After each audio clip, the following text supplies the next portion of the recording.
Happy Wednesday and welcome to another socially and physically distant edition of BC Poly Hot Stove. My name is Maclean K. I'm the editor-in-chief of the Orca, and joining me live from beautiful Langley. It is me, Jordan Bateman. I am the VP Communications for the Independent Contractors and Businesses Association. And Maclean, I have to say, you look like you're coming to me live from the speaker's corridor with your tie on. Very exciting to see you finally taking our socially distant podcast seriously enough to wear your tie. That's about it. That's about the speed. Our good friend Richard Zussman has been saying in a few places that he finds wearing a shirt and tie, because he's working from home as well, it helps him. He says he used the word therapeutic, and I think like most of us, I've had a few days where it's been kind of hard, and I thought this morning, why not go into the shirt closet and why not dig up a tie and just see if it helps? And I'm going to be honest, it kind of has this morning. Finally, we're classing up the joint. This is excellent. It feels a little more real. Yeah. Well, that's why Zussman is the president of the Legislative Press Gallery. It's because he's taking care of you guys and making sure you're all, surviving the COVID. So this is excellent. Bringing the bagels, climbing the walls, literally. Yeah, you used to climb walls literally, now climbing the walls figuratively. True. And bringing us a COVID dress code. And, for I thank our president, our benevolent president. Viva el Presidente. Yeah, so I actually had a chat with Lisa Justa this week, who's Richard's wife and competitor. Also a reporter. And also a reporter competing for the same stories. And I thoroughly enjoyed that chat, and any window I get into the whole Zussman Justa household, I just thoroughly enjoy, because it's like, it just brings joy to my heart. And she is still holding a grudge, because he had kind of hinted that he would work out this whole Dr. Bonnie Henry shoes fiasco for her. And he has failed miserably. So he is apparently, he might be in the doghouse. I'm reporting live. What was the retail on those shoes? I never even looked. $350-ish, I think, which is $300-ish, which is about right for a Fluvogs. Like, oh yeah. It's kind of the craft beer shoes, right? Like, it's very low runs, everyone's a work of art. And if you've ever met John, and I've had the good fortune to meet him a few times, he is definitely an artist first. Artist first, cobbler second, marketer third. So, he's like, for him, it was, I guarantee it was he loved Dr. Henry and the beauty of creating this shoe, and something that he could, kind of present to someone who is, an admitted fan of his work. The fact that he sold some shoes in the process, I think probably that wasn't even probably a consideration for him. He just, loved her and wanted to design the shoe. So we will see. And speaking of fans of someone's work, my friend, you blew up the internet over the weekend. Yes. Never underestimate the power of hockey moms and dads, because we are a powerful force. No, we wrote a piece. You and I talked about this a little bit last week. Yeah. I sit on Langley Minor Hockey Executive. My son has played for 5 years now, 6 years. He's 10. But, going into his life in hockey, my wife had very low expectations. We thought it would be terrible. We thought, hockey parents have a bad reputation. What was this all going to be? Well, we've thoroughly enjoyed it. The kid loves playing hockey. We've loved every step of the way and had great coaches and families along the way. Anyways, so I end up on a hockey executive, and we're talking about, like, what's BC hockey going to suggest as far as rules in order to bring back the sport. And the truth is, separate from the minor hockey discussion, which didn't really go anywhere because we're so busy working on the individual association stuff, BC hockey should be preparing a plan for this, similar to other sports associations, and likely are. But it's tough. Like, it's one thing to have soccer this summer, outdoor sport, controlled environment. You can probably limit contact if you're doing mainly practices. Definitely spacing, lots of spacing around a soccer field. Hockey arenas are going to be really, really tough. And I've noticed that even in Saskatchewan and Manitoba's plans, Ontario and Quebec's, I have not dug into as much because they don't have the same detail. No mention of hockey arenas. No mention of how that sport restarts. And if you're going to do it safely, it is going to take transformative change short term. Remember, Dr. Henry, this is not forever. This is just for a while. So anyways, wrote that piece for the Orca with some of these ideas that I was kicking around, like, taking construction, what's happened in construction, what's happened in some restaurants for takeout, trying to apply that to what it would look like for minor hockey. And yeah, now most read piece in Orca history, and still going crazy on the internet. And my favorite thing is there's people I know who've like in the Langley hockey community who've received it like 6 or 7 times from different people. Like, like, have you read this? And they're like, yes, we've read it. You know, I thought it was really interesting, and some of the ideas were, at the very least, worth considering. My son is 5; he's not yet playing hockey, but I played hockey all the way through up to high school, through high school. And you know, it's funny. I was watching some of the reaction, and some of it was like, well, I mean, Jordan Bateman, the usual grumbling, but 4-on-4, that might be a good idea. Yeah. Well, I mean, you played hockey. I've watched my son now for 5 minor hockey seasons. There is the thing that I bet you remember most from your hockey is the social stuff. Yeah. In the dressing room with the guys after, the boys and girls after. 100%. Team trips, playing in the hotel pool on a tournament. Like the social aspect. And I can tell you as a parent, the social aspect is severely underrated. Like, you know, you make friends every year on your kids' hockey team. And then some of them you see again the next year, and you kind of deepen that friendship. You know, you talk hockey at the rink. There's one of the part of the value proposition for minor hockey is, you know, you get 40 or 45 games a year. That's 40 or 45 entertainment dates for your family, right? Like for us, you know, we pay for him to play hockey and to have the great athletic and social experience. We also pay for it because, hey, you know, 45 hockey games that I'm going to go get to see this year, right? Where I have a very definite rooting stake, and like I can't take my eyes off a certain little number 6. So like it's that is the part where I think parents are grieving, is the realization that if you were actually going to stick to the social distancing rules, no grandparents are going to be able to come to games. You know, you're like, that's a hard thing. Like we had a ice time last year, a game time of 4:30 on Saturdays. It was perfect. He'd be out of the dressing room by 6:15. Grandparents would all come. We'd often end up at Old Spaghetti Factory or White Spot or, you know, wherever for supper after.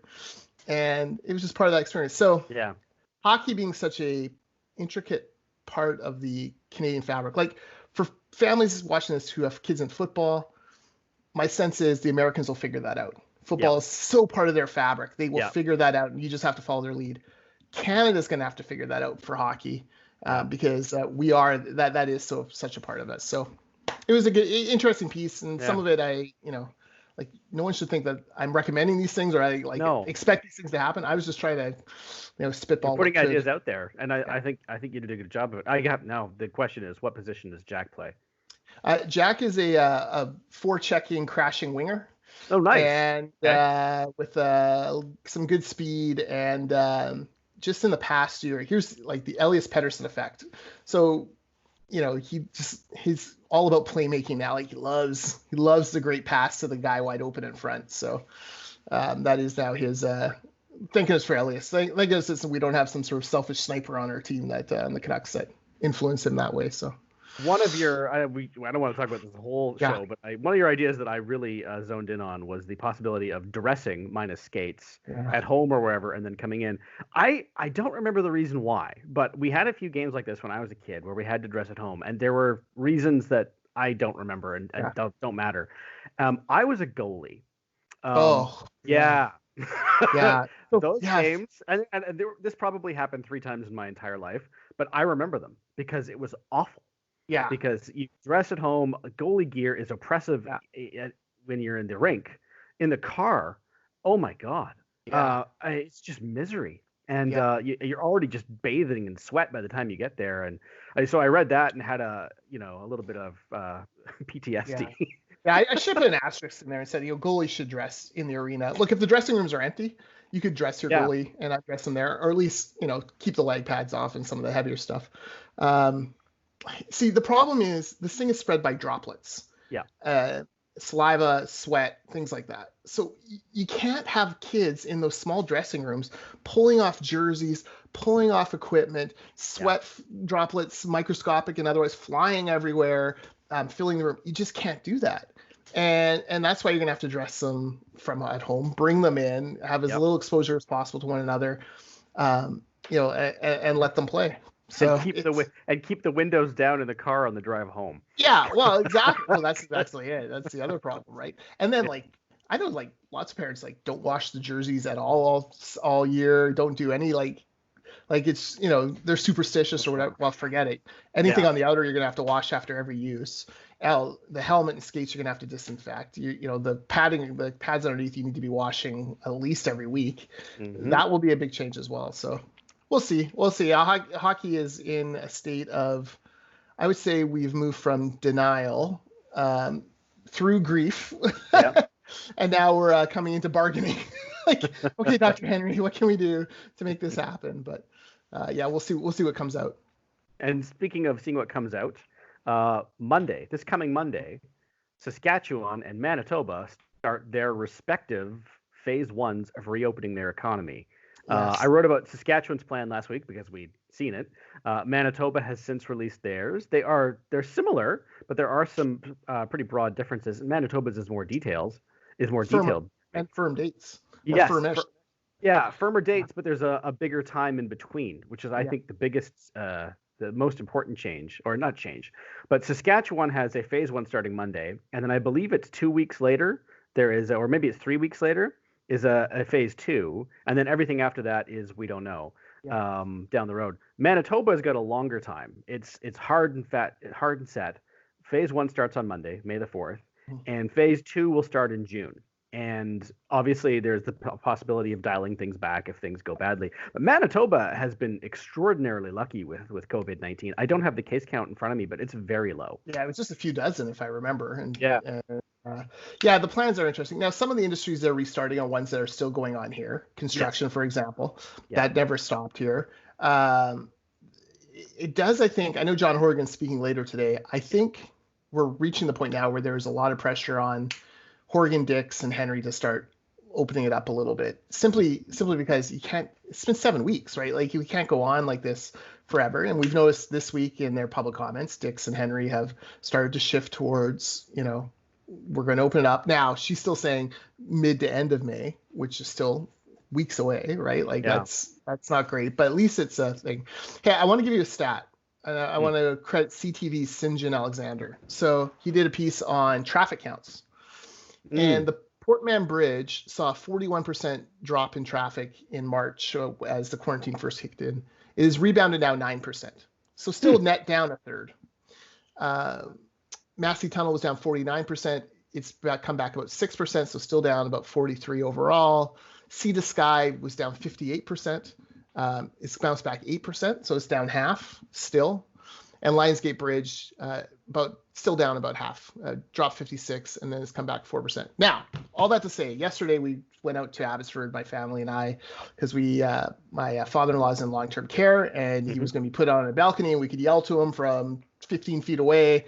And it's like, we see him so rarely because of these things, and we took this opportunity. On the way back, Maclean, I got stuck in a traffic jam for the first time in 7 weeks. There was an accident on the freeway, and it was like a 10 or 15 minute delay, but it felt almost cathartic. It was like real life, right? Like here we are, little traffic jam, a little slowdown on Highway 1. This feels almost normal. 7 weeks. Yeah.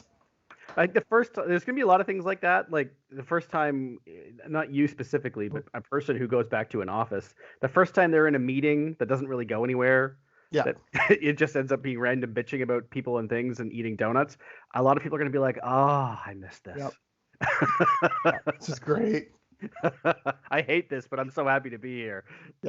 Yeah, no, it's funny how perspectives change. Starbucks CEO today came out and said that they want to have 90% of their shops up and running within the month. That's a huge step. Once you can go in and get Starbucks again, and once Starbucks reopens, like at Metrotown where our office is adjacent to, I suspect a lot of those other companies will start clicking back into place as well. The return to it's not normalcy.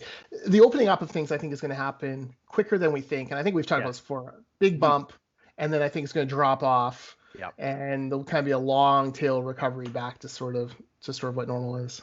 And there'll be things that work and don't work in different, not even different provinces, but different parts of the province. Yes. Because there's going to be pressure to open up, I think, faster, sooner in northern BC, where there have been very few cases, but also more pressure. Because I mean, Deanie Moore's piece mentioned that, in a large swaths of rural BC, there just isn't the broadband to work or study from home. You can't physically do it. Yeah. And so the pressure to go back there is going to be, not only is it going to make more sense because it's a lot safer, but also they quite frankly need to. There are going to be people and jurisdictions and industries that trip up across country. Yes. There's going to be a bad news story in Quebec or New Brunswick or maybe here. Yeah. But there will also be successes. And I think I don't want to call it a danger because it will be important to report on the mistakes, but it'll be important to keep perspective. And if there is a setback in Calgary or Regina or Toronto in one industry, that does not mean that we should go back into immediate and full lockdown. Yeah. Step back, obviously. Yeah. But I talked to people just recently who are in favor of us continuing a full lockdown almost indefinitely. It can't. Yeah, I'm sad to say there won't be anything to unlock after is the problem. Yeah. Like it would be over economically. It's already touch and go. StatsCan had a stat out to 40% of businesses have seen a drop of half their income. Like this is terrifying times for a lot of folks. You mentioned how different places react differently. We have to talk about Haida Gwaii. Yes. And my understanding is Haida Gwaii has slightly different municipal government than the rest of BC, not under the community charter, but because it's some sort of First Nations partnership with the Indigenous people there. And essentially, the people from Haida Gwaii, the council passed a motion saying absolutely no one can come to the islands unless you're essential. The ferry came in, someone tipped them off that the ferry was full, and basically a mob was there yelling at people as they came off the ferry to turn back around and get back on that same ferry and get out. Do I have that right? You do, and it was actually a little scarier than that. There were apparently someone was shooting fireworks at the ferry as it came in. Yeah, and the local fire chief said he was cautioning people not to rush the ferry itself, because if they did that, the ferry captain would, judge it was unsafe and turn around. Right. There are not only are there local residents on that ferry, there are groceries. Right. There is not a single island in this province, the one I'm sitting on right now included, Vancouver Island, not one of them is self-sufficient, especially in food. And so those ferries have to keep coming. It is a lifeline in every sense of the word. It's also phenomenally unsafe. You do not rush a ferry when it's docking. No. And so, nothing happened. It turned out that the rumor, which is what it was wrong. There were a grand total of 32 passengers. Every single one of them was either a resident or considered essential with prior permission to come. Including a fuel spill cleanup crew, which the local government had already asked for.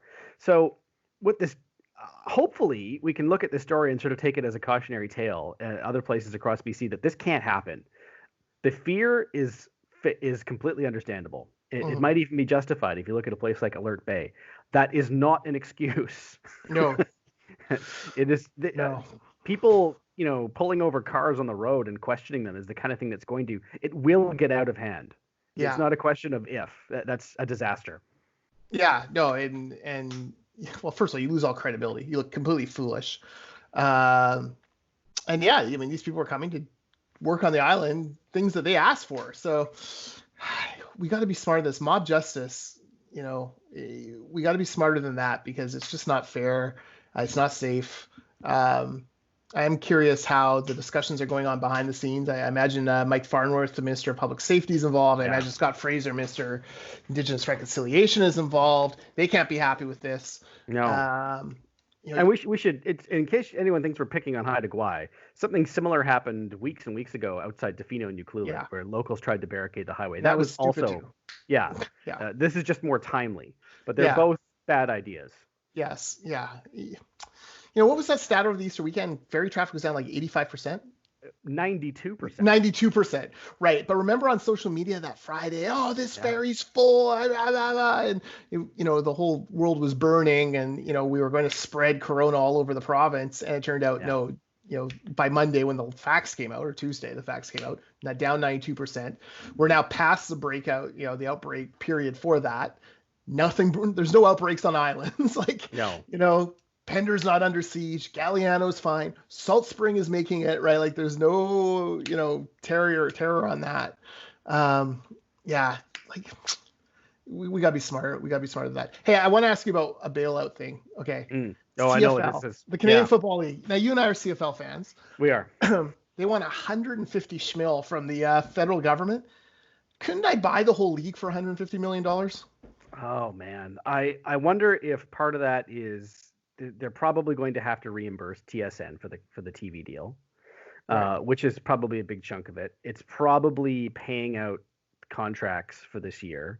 It's kind of, that was my first reaction too. It did say up to $150 million, so it's probably them seeing what they can get, and then the Trudeau will come back with, well, we can give you $450 or whatever, and great. The CFL, we mentioned Manitoba and Saskatchewan, which is kind of the CFL's heartland. Both Scott Moe and Brian Pallister specifically said there will be no, large-scale public gatherings, no concerts, no festivals. They didn't specifically mention CFL games, but if you've seen games in Saskatchewan and Manitoba, they get like 30,000 fans a game. That can't happen. The CFL is a gate-driven league, unlike the NFL, in that if people don't pay to go see the games, the team is not viable. And they can't just play in empty stadiums. The league won't make it through the year financially. So I don't even want to say this out loud because it actually does pain me. But I don't think there's going to be a CFL season this year, and maybe there shouldn't be one. And if that happens, the entire league is placed in serious jeopardy. It will need some kind of a bailout to come back in 2021 if they don't play at all this year, which seems increasingly likely. Because if Saskatchewan and Manitoba aren't prepared to make an exemption, and I'm not suggesting they should, but if they're not prepared to do it, then that's absolutely not happening in Toronto. The situation is bad in Calgary. I don't think they're going to be playing there either. Yeah. Well, I just did a quick search because I know the Rough Riders, for example, post financial statements. Their 2019 gate receipts were just over 17 million. Yeah. So if you do multiply that by 9, maybe 150 million is kind of what replacing gate receipts. So essentially buying the tickets so that they can play in front of empty stadiums. Yeah. I don't know. It's hard. I don't see how it's viable. I don't see how they do get great TV audiences. I'm sure TSN would be ecstatic to broadcast empty stadium games. Can you imagine? I watch every single game now. I would watch every single game this summer. And believe me, I would love to have a football season to look forward to. Yeah. But without some kind of help from the league, from the federal government, which would not be the first time, I don't see it happening. Yeah. Yeah, it'll be interesting to see what they do with that. Although the way, if Trudeau has this empty day where he doesn't have any announcements, that might be the day they get it, right? So never hurts to ask. And if I can put my sinister political hat on for a moment. Bailing out the CFL, you can already see where this is going. Yeah, bailing out the CFL is not going to win him a lot of plaudits in, Toronto. Maybe some in Montreal, but man, in the CFL's heartland in the prairies, which is where the Liberal Party almost doesn't exist. Saving the Rough Riders, saving the Edmonton Eskimos, the Winnipeg Blue Bombers, and the Calgary Stampeders. That is the kind of thing that people would remember. Yeah. And if you're rolling your eyes watching this at home, you've never been to the prairies. No, it's true. That's a very good point. And Quebec as well. Football very surprisingly popular in Quebec. And Trudeau apparently, you wanted to talk about the bilingualism issue. Trudeau apparently Canada, in its rush to actually get information out to the public, isn't translating every stitch of every word into French. Well, it's not just that. It's when they've been ordering in things like bottles of hand sanitizer from places outside Canada. They have been letting companies forego the, packaging requirements because it's more important to have sterile hands than to have instructions in French. I would say even the most strident francophone can figure out how to use sanitizer without instructions. Yes. But the fact that this is getting some play in Quebec is just kind of, it's so frustrating. Like, really? Yeah. Yeah. Which Now, Senator Rene Cormier says, nothing justifies the lack of respect for our two official languages. It is a health and safety issue. No, the health and safety issue is if you're slowing down the supply of, PPE and sanitizer and other products that we need. That is the health and safety issue, Senator. And you know that I realize you will not be a receptive audience to this, but one has to feel some sympathy for Justin Trudeau on that one. Taking questions from a suspicious Quebec media on another nefarious plot to stamp out the French language. Yes. No doubt Trudeau hatched COVID in his own personal lab as a way to finally destroy the French language in Canada. I mean, clearly that is where we're headed. I don't even have anything to add to that. It's just so ridiculous and frustrating. You sent me the link, and I just like, no, come on. Well, I originally thought it was a Guardian article and kind of went, well, it's probably Torque. Yeah. But no, I mean, this was raised. No. It came up. It was actually a fair article. But, it's ridiculous that it's an issue.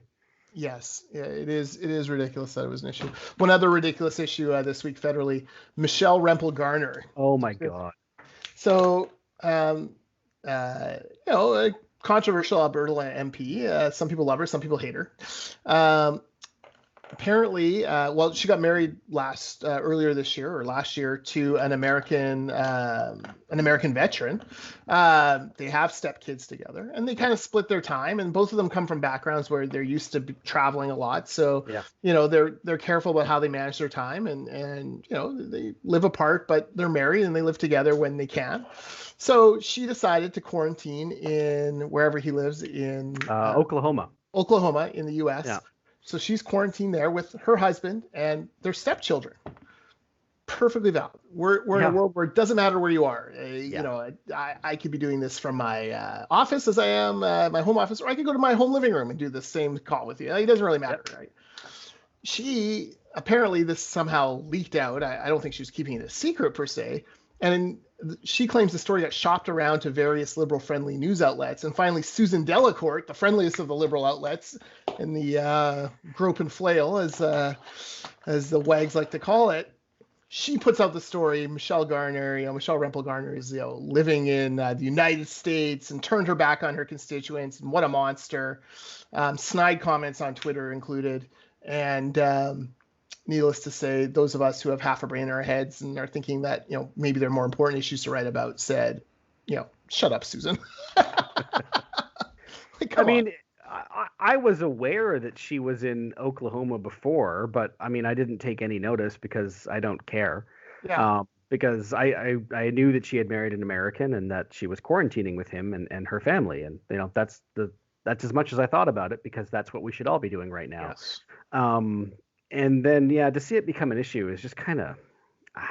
Yeah, and she got there before travel was shut down, and she had 14 days quarantine, and like took all the necessary steps. So why is this a story?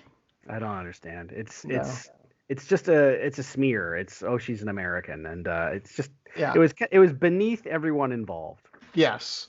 Yeah. Now some of the Twitter comments have been hilarious, right? Like, she's being controlled by the U.S. government. Guys, Elizabeth May is a dual citizen. She's married to an American as well, but lives give me a break. You can't have it. You can't have it both ways. Mike Ignatieff, he was just visiting, right? It's all happening. It was all just as dumb. Yeah, it's all just as dumb, and it's a low point for us as our as we battle the COVID. But can I bring up one more issue? And this of course too much to talk about here in the dying moments of a podcast, but been thinking about now. We've kind of come through the worst of it, I think, in BC, barring second wave or some sort of catastrophe happening. But the curve seems flattened. Yeah. Even Dr. Henry's talked about opening things up. I would say, if you're talking crass politics, as we're prone to do, it has not been great for the BC Liberals these past few weeks. I don't think it's been disastrous, but Dix has certainly outperformed expectations, although the bar was very low for expectations, so that's fine. Dix, I think, has outperformed. I think Horgan's outperformed. I think EB's underperformed. Far North is kind of in the middle. Anyways, the NDP in general have done a good job on this, and I don't think and many of these decisions were ideological could be ideological. You're Yeah. talking about saving civilization. So, you do what you got to do. That said, Wilkinson has been routinely ripped in the media when he does show up and say something, ripped in the media when he doesn't show up and say something, or ripped by certainly the party membership when he doesn't say something. It's been like a no-win situation for him. But you've talked before about how, Churchill won the war and lost the peace electorally. The question is, now we're getting into what should really be the BC Liberals' wheelhouse, which is, what do we got to do to restart the economy? What do we got to do to make sure that we get, BC on the comeback trail? Yeah. Is this the moment now where you got to take the shackles off some of these BC Liberal MLAs and get some ideas out there and start trying to win the peace? Well, if I was a BC Liberal strategist, that is exactly the advice I would give. Is that I know there are people within the wider organization who are kind of, wringing their hands with despair, saying, what are we going to do next year? Because you're right, the NDP have done a pretty good job managing this pandemic. To which I would say, that's great, and nothing's going to take that away from them. But that doesn't mean you can't make a better case or try to for reopening and rebuilding the economy, which everyone agrees must happen. Yeah. You mentioned Winston Churchill. He was universally acknowledged as basically having won World War II almost. Saved civilization as we know it. Right? Yeah. But he lost an election in 1945 while the war was still going on because they thought that the Clement Attlee and his Labour Party were better at winning the peace. George Bush Sr. Exactly. Highest approval ratings in U.S. presidential history during the first Gulf War. Lost an election, I think, like 18 months later. It was less than 2 years. He got screwed by Ross Perot, though. He did, but still, he lost. A loss. Yeah. These things happen. I mean, and the NDP, if you talk to them, as recently as 2016, they thought the 2017 election was completely unwinnable. Yeah. A lot can happen in the next year and a bit. A lot is going to happen in the next year and a bit. And throwing in the towel now is just, it's insane. I can understand the reticence and the maybe even some frustration because there's neither tons of room to criticize yet or much appetite for the public to hear it. That's fine. That's going to change. And I think that if I was advising the BC Liberals, I would tell them to get out in front of what will be some really tough questions and, a lack of ideas on what to do to rebuild the economy.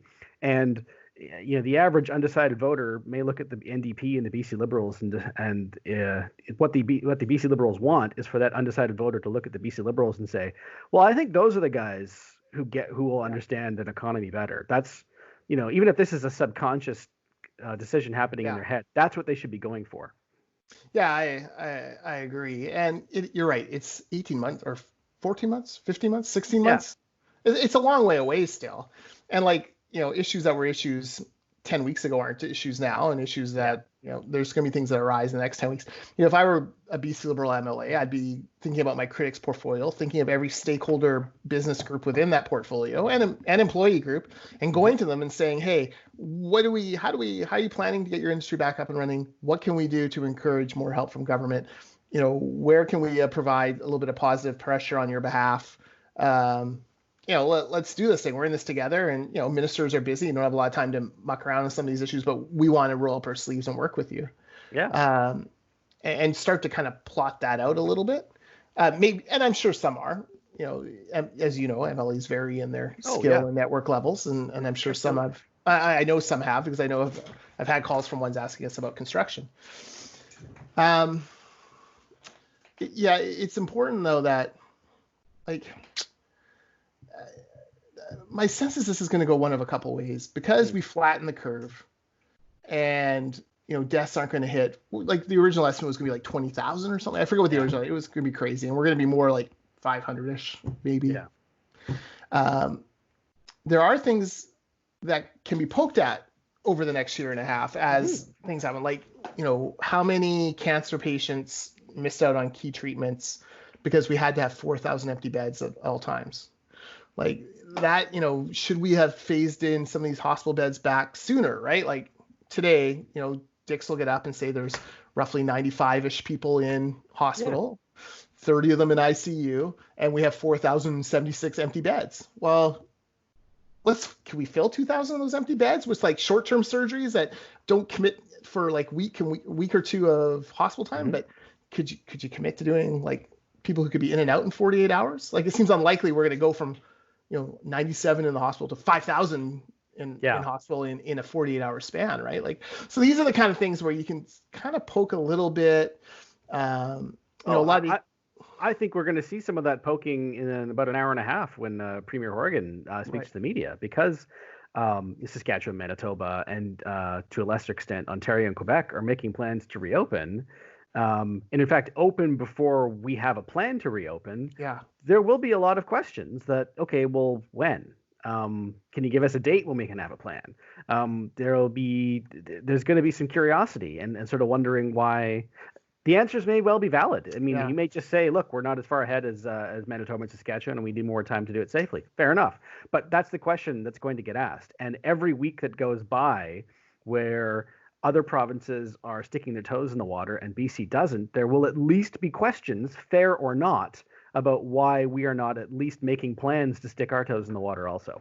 Yeah, and this is where I disagree with what Jody wrote this week on the Orca about, she's firmly in the keep schools closed until the fall camp. I'm more in the let's open up some of them. Let's try a few different things in different areas in late May and early June, just to see what the outcomes of that is. And it sounds terrible because it feels like you're using kids as guinea pigs, but let's face it, we're all guinea pigs in this world, in this COVID world. We're all going to, in a way, we're doing a big social experiment here. Like, can you put kids back in safely? We've put in first responder kids safely. They're fine. There hasn't been an outbreak in a school. There's been nothing like that. And that's despite their parents going out and, conceivably interacting with high risk people and bringing it back. We need to expand that. Like, let's see what can you do K through grade 5 in a school? Like, how does that look socially distanced? Like, test some things out in a way. To me, makes more sense than just knee jerk shuttering it. And look, if a parent doesn't feel comfortable, they can keep their kid at home. But if you're reopening the economy, you've got to have some, like, I've got a 17-year-old and a 13-year-old. They can watch the 10-year-old if my wife and I both go to work. That is not an option for you and your wife, Maclean. I mean, your little guy needs school. He needs daycare. Like, that's just the way it goes. So only one of us can go back to work. I mean, I'm working from home, but only one of us can go back to work if his preschool does not reopen. And they have told us that when they reopen, it'll be with like 6 kids. I don't know if ours will be one of them. Right. That's not a today problem. And I kind of agree with you. Jody's perspective was valid, but we also should remember those that have like 4 kids. All competing for the same limited broadband at home, or frankly, their parents' attention. Again, not to bring this up again, but Deanie's point about kids in rural BC that don't have reliable broadband and their parents cannot work remotely. They cannot do school remotely. There were stories a month ago of kids in Vancouver without Wi-Fi being told to go to the school parking lot. Yes. And dial up the Wi-Fi from there. I mean, that's fine once, maybe, but it's not. But every day, no. At a certain point, they're going to have to try something because everyone's circumstances are different. And in a lot of cases, the pressure to get at least some kids back in the classroom is going to be irresistible. Yeah. You see, I'm one of these people, like, I'm thrilled that there are 50 different U.S. states trying 50 different ways of bringing economies back, and some more aggressively than others. I'm all for that. Like, let me see your laboratory here. Let me see what's working, place to place to place to place. That's great. Give me 50 different experiments. Yeah. And, Saskatchewan, Manitoba, Quebec, Ontario, same thing. All right, great. But we do have to do our part too. We just can't sit on our hands and pretend. Pretend everything. We can go back to any kind of normalcy without dealing with childcare and school. And speaking of being able to watch all the different approaches in the U.S., how lucky has BC been to have favorite and friend of the hot stove, Shane Woodford, in Copenhagen, I think. Yes. Comparing and contrasting the different approaches in Scandinavia, because obviously the whole world is kind of has half an eye on Sweden as either a great hope or a terrible idea or somewhere in between. But at least it's different, and we can see how that might work. Yeah, you're right. It's been helpful. He took his little guy Henrik to school the other day and posted all the pictures of what's going on. And I read that thread like a thirsty man, like, oh, what's going on here? Like, oh my God. Oh yeah. Well, that makes sense. Yeah. Like, okay. Yeah. It's funny what captures us now on social media. I'm getting old. Well, I mean, that's all I got. I don't have anything else. I'm glad you're healthy. I'm glad you're well, and I'm glad that you do too. I feel like we're coming towards some type of end to this, perhaps. I feel like maybe, yeah. I hope Jack gets to play hockey in the near future. I hope Ian gets to go back to preschool. I hope my wife gets to go back to working on dinosaur fossils. Yes. And I miss the ledge. Oh. I do. I love that place. And yeah, I like my condo, but I like the world. I like the world even better. Yeah, no, we feel the same way. And like we've said this before, but if you're out there watching this and listening to this, whatever you got to do to make it through these times, like Yeah. we have very good days. No, I wouldn't say very good. We have good days. Yeah. We have bad and very bad days. But whatever it takes, like don't beat yourself up. As we come to the end of this, I think there's going to be this sense like, oh, I wasted all that time in quarantine. Yeah. I didn't do X, Y, Z. I didn't read that book. I didn't do that.